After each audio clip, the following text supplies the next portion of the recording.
And I had done a movie with Clint Eastwood called Heartbreak Ridge. And things. Yeah. So, but I had been quietly directing behind the scenes. I directed a show with a new kid named Johnny Depp called 21 Jump Street. And I was directing that. But you know, when you're behind enemy lines, you don't need to tell everybody your plan. And we know this, like, pretty is temporary, dumb is forever. And so in Hollywood, typically the pretty people in front of the camera and the smart people behind the camera. I want to get my little yellow ass behind the camera quick, right? Because you know this, it don't crack, but it does bend. Oh my God. So when I got the script on New Jack City, the problem was it read like a black Scarface, and I was like, oh shit, because most of the gangster movies were made after Prohibition had ended, so they could say, well, they were Italians, and that's long ago, and it was white folks who had a lot more representation than us. But the thing with New Jack, I was like, well, crack is still a killer in the community today. So the trick was, you know, in most gangster movies, you emotionally connect up with the gangster. Like if you watch Godfather, you connect up with the Godfather. He's a man with family values. He just kills motherfuckers now and then. So I said, okay, what are we gonna do? So I said, well, look, you know, the script had the tones in it, but if we could make the script more of a multi-culti Untouchables. So De Niro still had the badass role, like Wesley. But against De Niro in the Untouchables, you had Sean Connery, Kevin Costner, Andy Garcia. So you had viable role models, alternative role models of us to say yes to. And I can't think of any other gangster movie where you linked with the victim. And if the crime is victimless, why not do it? So we saw two dudes for the role of Pookie, which was one had big ass ears, Martin Lawrence, and the other one had big old eyes, and Chris Rock, and we went with Chris. And when we showed the movie, kids stood up and said, just say no, motherfucker. When Chris was getting addicted to crack. So that was, in the context of a gangster movie, could you see this version of us or that version of us? Do you know what I mean? Could you see a victim? So at the end, we wanted to make sure that we framed it, and that's what part of the beauty of the script was references to Joe Kennedy, who was the bootlegger. Do you know what I mean? Like Chris Rock does that whole thing on, you know, we like to get rich, they get wealthy. We show wealth, they grow wealth, right? And so a lot of America was built on the gangsterism. And so we sort of go into that context, and I think part of the crawl at the end was speaking to that. So, you know, if you're an action brother, you might roll here, but if you're also a literate brother or sister, you might go, oh, they kind of dropping some science that's over there. So hopefully the movie would work on multiple levels. Long ass answer to your short answer. No, I appreciate it. About Martin Lawrence. Talk about, because it's kind of like a ragtag cast. You're a first-time director, you have a comic, you have a rapper, you have all these people who is not their first specialty that you're working with. Talk about like getting, you know, the best out of all those people and getting, you know, pushing them, you know, to act performances beyond what they thought they were capable of. Well, first of all, I think, you know, I was lucky in that I grew up with it. You know, I saw Melvin Van movies, kicking ass early on the set of Sweetback. You know, so I grew up with a daddy that was like, Wow. So I was new to the game, but I was also, you know, genetically true to the game in a different way. You know what I'm saying? So I saw it. So one of the things was, Daddy always said, you're not just working with camera or lighting, you're working with people, and it will come down to your people skills to get the best of your folk. You know what I mean? And some of the best ideas are not my ideas. Like there's scenes where, that scene with Wesley and G Money, truth be told, the best thing as I did as a director was stay the fuck out the way and go, action, and cut, because it was some genius shit. Do you know what I mean? So there's places where that I had to just back up and take the ego out. You know, my ego is not in 9 more close-ups of Mario, it's in can we make the best movie possible? Having said that, I knew that, you know, for Chris, he could do the comedy, but the flip side of that was the tragedy. Would he be able to get the tragedy? And what I said was, I was studying film, and I was like, well, when we directed Buster Keaton or Charlie Chaplin, it was silent movies, so you could talk to your actor, right? So I said, what if I do all of Chris Rock's tragic stuff where he's on crack, MOS, without sound? So if you look at it, Michael, Michelle, in fact, you watch the movie again, all the stuff where Chris is getting addicted to crack, I did it without sound. Then I would holler at him, fill that pipe, fill the crack, and I'd talk him through it. Shit, this, he's gonna kill me. And I would do it, and then later on, I'd put his voice in and take my voice out. So that's why that performance is the way it is. But you mentioned hip hop legends. I gotta say right now, we got RZA right here. Our Wu-Tang family is right here. And part of the casting was finding the other folks who brought brilliance to it. Fab brought the music. Vanessa was like, straight out of film school, chick come out and said, hello. She's gonna play Rockabye Baby, and then she did it. And then of course, the lovely Michael Michelle. So it was not being afraid to surround yourself with people, great actors who could inhabit it. And of course, Wesley and Alan, and then, I mean, it's damn near like a musical, isn't it, Fab? When you watch the shit, it's the music is still like, is the music bumping? Yes. It still holds up after all this time. Talk about the music though. Like, talk about why it was important to have this movie be on the pulse of what was going on in hip hop and R&B at the time. George Jackson, rest in peace, who pulled me in. It was interesting. I had just, I directed a lot of music videos, and I had just finished the rough cut for a music video for G-Rap, Cool G-Rap, called Road to the Riches. And George came and saw the rough cut, lost his mind. He was like, oh my God, this is the story for this film. I mean, this undercover cop, in this drug situation. So I was like, oh wow. And then I got a copy of the script and understood what George was looking to do with New Jack City. And New Jack Swing, the music had just begun to get really popular. Teddy Riley, Bobby Brown, that incredible era. And George, being from Harlem, had thought about setting the movie back in the 70s, but wanted to capture that energy. Barry Michael Cooper, the screenwriter, had actually written a major article. It was one of the first articles to talk about crack, and he put that term, he called these guys New Jack Hustlers. And so it was just work with that music, that energy was exploding at that time, and how to pull all those forces together. Of course, Teddy Riley, Gerald, Levert singing, harmonizing. It was just so much, it was such a fun thing to do. It was pretty obvious, but that was the cutting edge music that was developing at that time. So I was just, in George's, and George was really open to, getting the right thing and bringing the right people to the table that could advise and that had their finger on the pulse.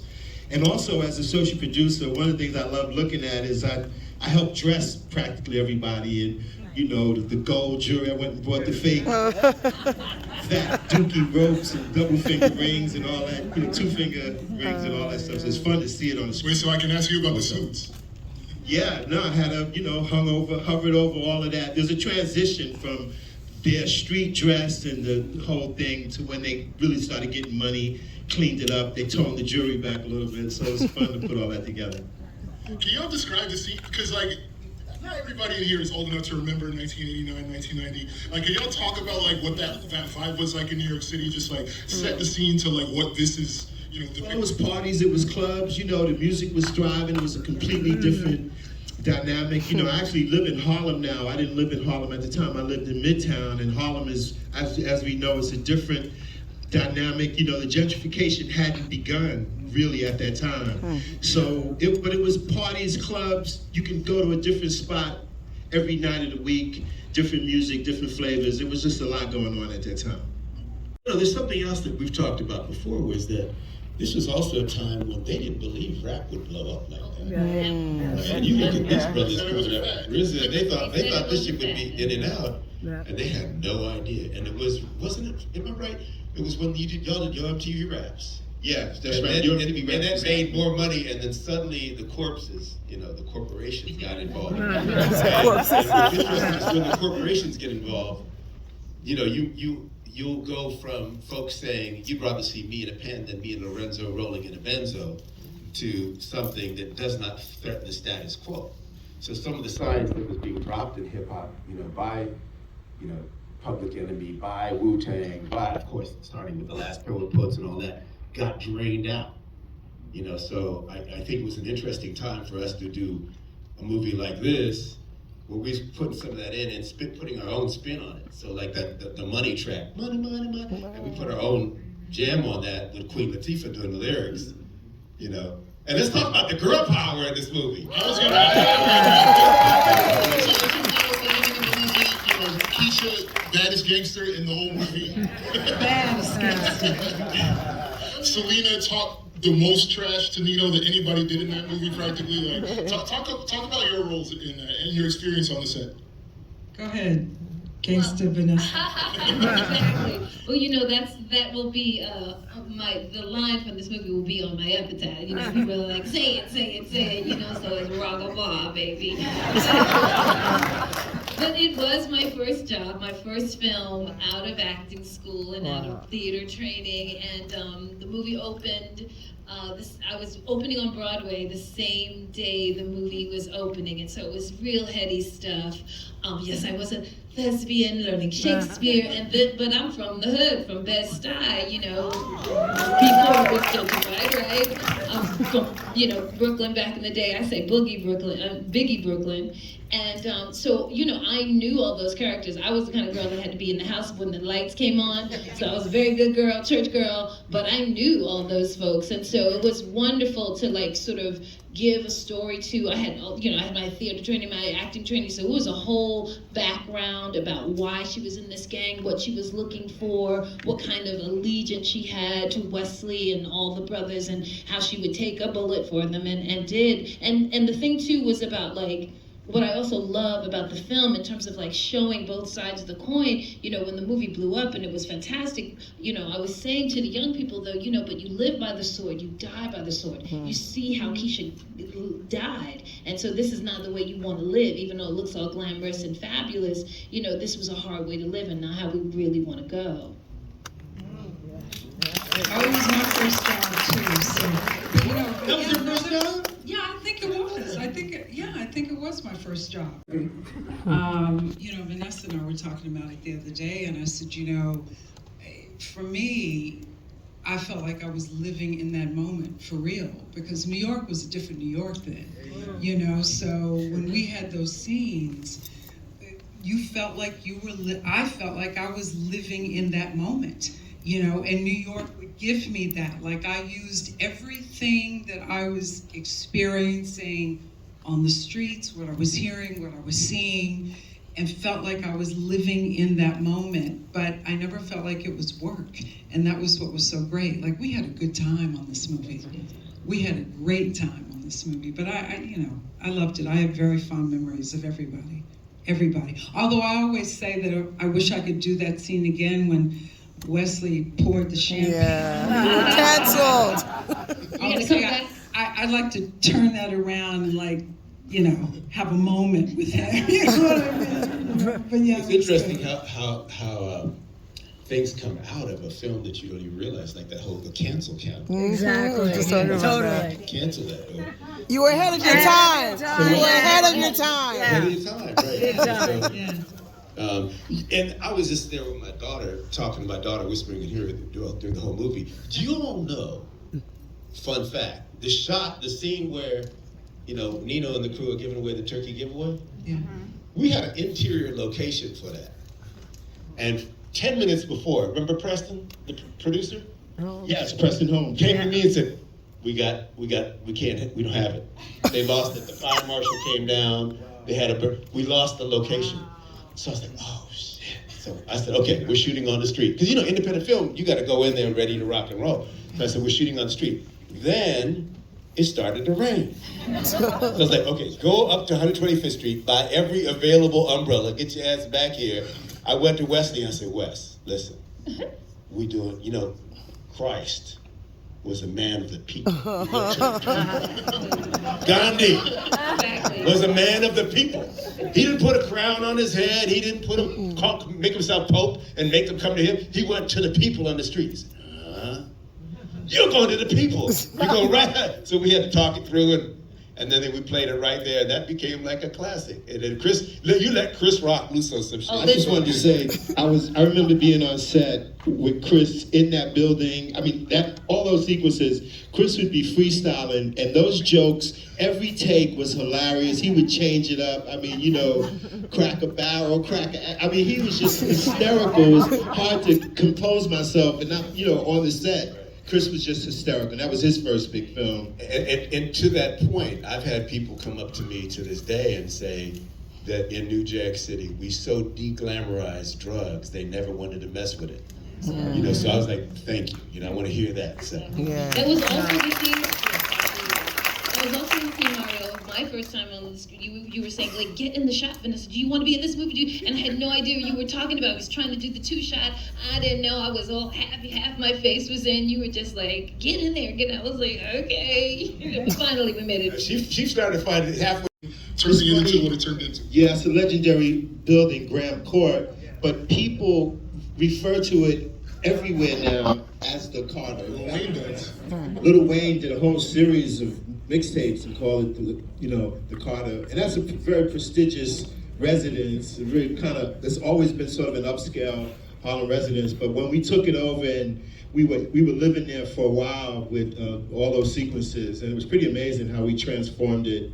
And just working in there, people on the block was this, the street energy was incredible because a film like that hadn't happened in Harlem, and just people were out. There was a lot of energy on the set all the time. It was very exciting. The other thing about it is that in a weird way, I did a movie with my pop later called Panther, on the Black Panthers, and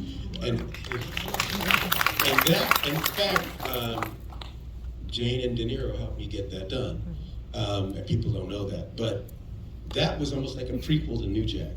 And my dad used to talk about that back in the late 50s, we didn't have hard drugs in the community. We had a little crack, some heroin and some reefer in the jazz community.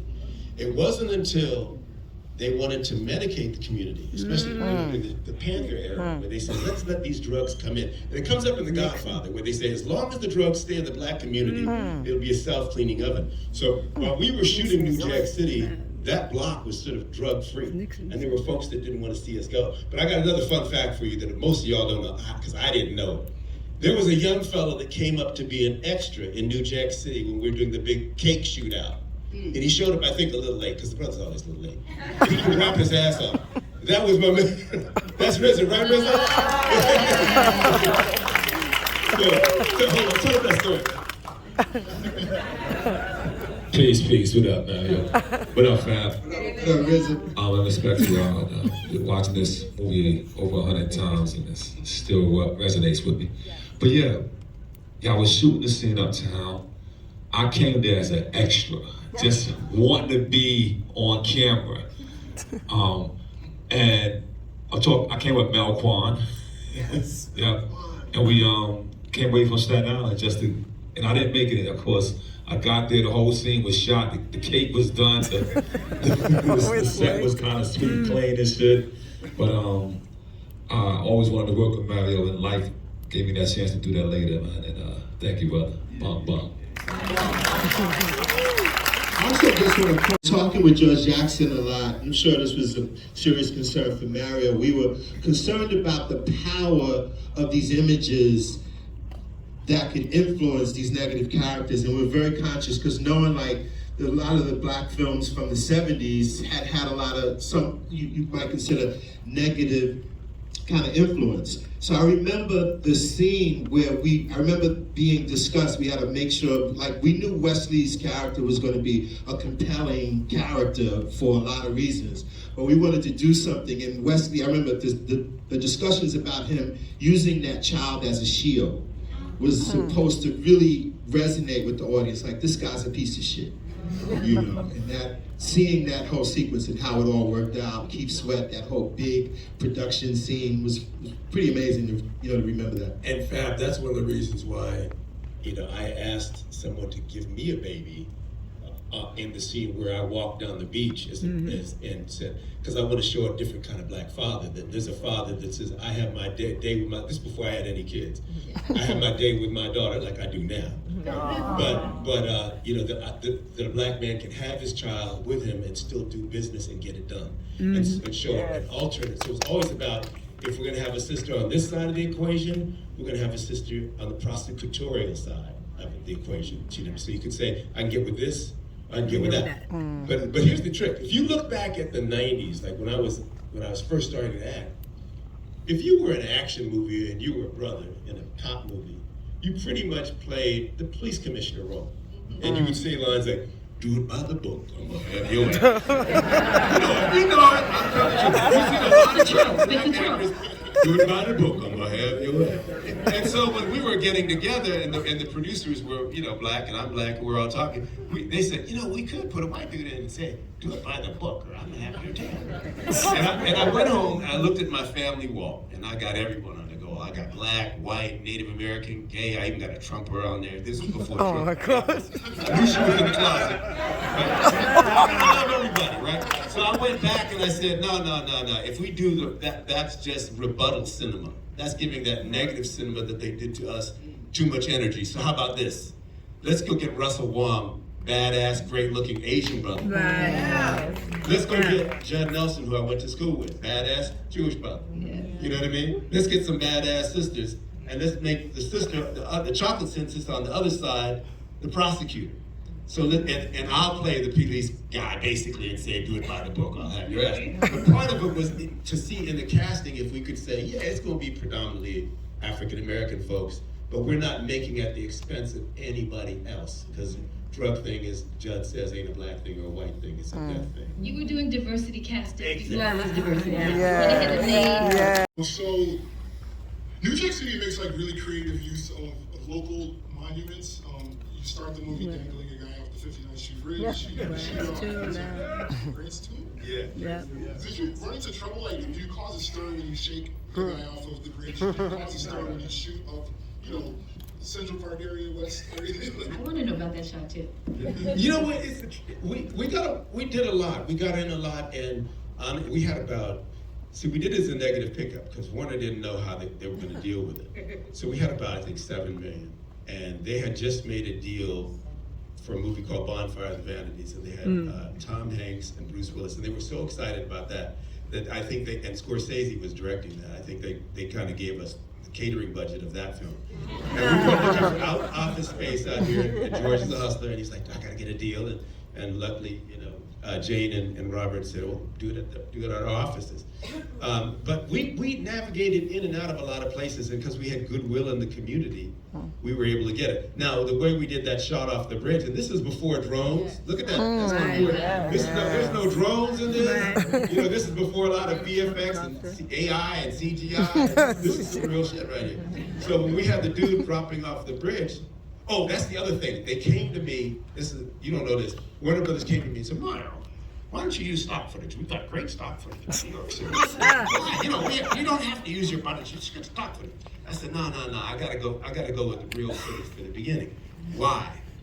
Because I knew we as a people had been so shortchanged that we needed to know right away this was a real movie. Because cats would be like, right? We need to know, right? Cats would come up to me in the street and was like, yo, is this a real movie? Is this like one of they got a little magazine type shit. You know what I mean? So when we screened New Jack for the first time, the copter comes in and in one shot, no cuts, and Wesley drops old boy off the bridge, brothers had their popcorn in.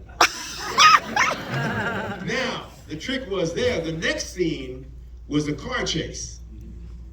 But I wrote it out, because Hollywood had Beverly Hills Cop was out, remember that? And they had a truck with cigarettes flying out. It was $5 million just to do that car chase, would have wrecked our budget. So I said, there was also a French movie named Divan, where a guy goes through a subway on a mobilette, right? And I said, let's take that, have Chris Rock go down on a bicycle and do some original through the hood chase and write the car chase out. So part of it, and this was the thing was so cool was working with you, Fab, it's musical. So you come in, money, money, money, and then you go here, and then as you come down to Chris Rock, then you go to New Jack City, Hustler, then that goes boom, boom, boom, and then he gets shot, and then you're in the next jam. So each one was done. I knew the music when I was directing it. So like you, when you did videos, I knew the movement we wanted to do. Did you storyboard all of that? A lot of it, Like I'm sitting here like I'm the audience. I'm like, really? But how did you shoot that? Like him going down all those steps. Like, we would a lot of it you broke up into pieces. I would do a piece. I'd have the stunt guy do a piece. Would decide, because I also had new actors, but they were athletic. I mean, Ice-T and Chris were ready to do it. Did a lot of his stuff. You can see it. You can see it's really them. Do you know what I mean? So we broke it up into pieces, and we had to get it all. And I'm just like, when you grow up in a family like the Van Peoples family, you're used to putting it all on the screen. And I just want to say, All on the screen. my homie that came with me from Harlem, and only real New Yorkers will pick up on the fact that that chase starts in the Bronx and it ends in Harlem. It turns the corner, you got the And some stuff I was going to ask you about on that front, like, you know, when they're taking the drive to head over to the Carnage, they're downtown and the uptown, like, they're kind of looping around Harlem. Like, I was looking at it, I'm like, that's 150 something, that's 120 something. Yeah, and Lennox. It's movie magic. Yeah. No, there's a little movie magic in there, no doubt, no doubt. You suspend your disbelief. So, you know, we understand this film is opening on field, right? Because, you know, there was a lot of, in the 80s and even during the 90s, there were a lot of films that depicted the culture, but not as seriously, not as grittily, not as, you know, it wasn't as real. The team, it was George, it was Fab, it was Doug, it was, you know, we got, man, who did we not have in the movie? We got There's Tina Liffert's in the movie. Phyllis Yvonne Stickney. You know, there's so many actors, so many New York actors that are acting. Simpson, Nick Clifford. Just, I mean, and the reason, I mean, to also piggyback on the answer to that question, is the reason why it looked the way it is because it was authentically done by people who had lived the experience, who had responsibility to it. This is our value system. We wanted to get it, as Mario said, he wanted to get it right. So there were so many people invested in it that were from the community. what she said. I mean, honestly, you know, with all the street culture stuff, that's just a part of who I am, and that's what I was doing at that time, and that was part of the brilliance of George in assembling a team. He was really pursuing me. We had met a few times before, but like I said, I had just finished a rough cut of a Cool G rap video, and he was like, oh my God, this is a story. I hadn't even read the script, but it was a passion to basically get it right, to get real faces, real flavor, real energy on the screen at all times. And then part of it was, of course, the casting. You know, so I had gone. Backstory was that I had gone to a club. I was in LA. I'd gone to a club, and I went to the bathroom, and I heard some brother talking in the bathroom, like on some ghetto Shakespeare shit.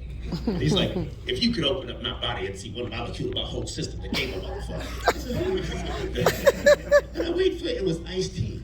Oh my God. And he came out. I said, I saw him go. Then he sat down with some pretty ladies, and I went over and said, "Hey man, we gotta talk. You gotta be in my movie." He thought I was just trying to get with the girls. I wasn't. And he came in, but he wanted to play the gangster. He did not want to play the cop. And Wesley wanted to play the cop. And part of it was getting them to switch. Now here's the interesting thing. If you look at it, right?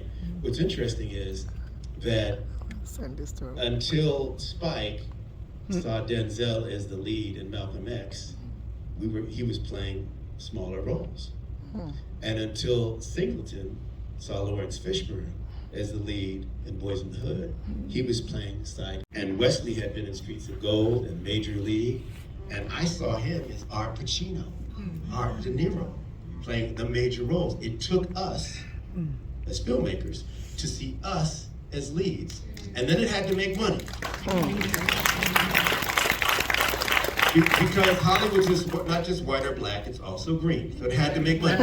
Once those movies made money, once New Jack made money and Boys made money and Malcolm made money, then they said, oh, we can put Wesley in Passenger 57. We can put Lawrence Fishburne in whatever it is. We can put so-and-so. And so we had crossed the line as actors. So we started in the hood, but we were able then to slowly get out and spread out. And that's the beauty of that. Such a great action movie, and you did that. You opened up the possibilities from letting us see. Are we taking questions from the audience?